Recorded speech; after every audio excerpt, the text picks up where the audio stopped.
தெரியாது. ஆனால் ஒன்னா இருக்க பிறந்தவங்க தனித்தனியா போய் நிக்கிறோம், ஜாதிகளில் தனியா நிக்கிறோம், வார்டுல தனியா நிக்கிறோம். டெக்ஸ்டைல் மார்க்கெட் அப்படின்னு ஒரு கொஸ்டின் வருது.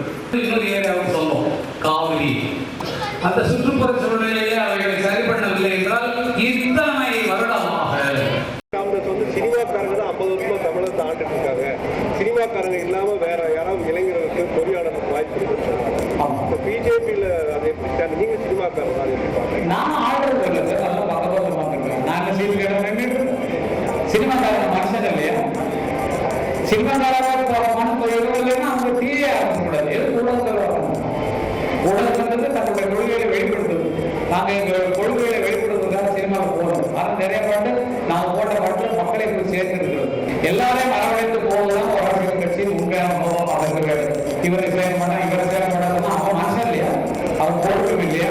அவன் போடுறது வழி இல்லையா? அதனால் அந்த வழியை நான் எதிர்க்கிறேன், அந்த வார்த்தையை எடுக்கிறேன். பிஜேபி ஒரு வலுவான கூட்டணி அமைக்கும் தொடர்ந்து சொல்லியிருக்கீங்க. ஆனா நீங்க தனித்து தான் நிற்கிறீங்க. இது வந்து உங்களுக்கு எப்படி ஒரு செட்பேக் நினைக்கிறீங்க?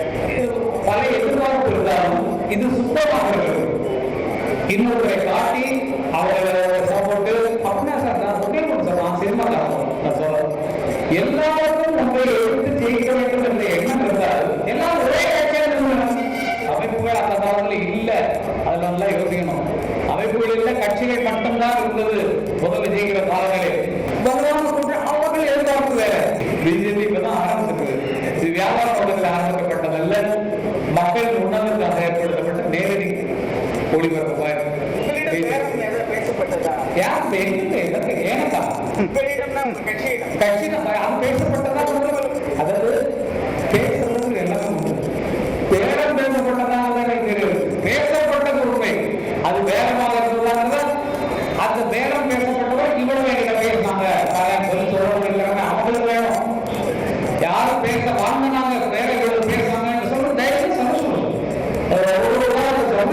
எனக்கு வந்து 2000 பேர் தரேன்னு சொன்னாங்கப்பா, நான் வேணாம்னு சொன்னேன் அப்படின்னு சொல்லி அவங்களை சொல்ல சொல்லணும். அதுதான் அவங்க சாட்சியாக இருக்கிற தவிர நம்ம அவங்க பேசுறது தான் பார்த்து விடுவோம். நம்மளால சொல்றீங்க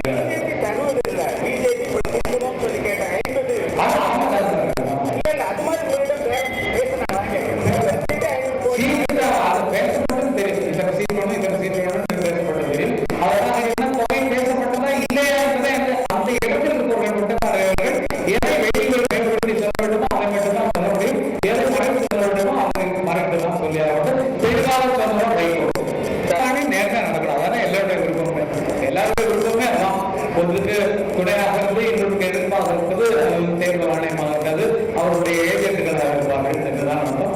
ஆனால் நியாயப்படி நடந்து கொள்வார்கள் என்ற நம்பிக்கை எங்களுக்கு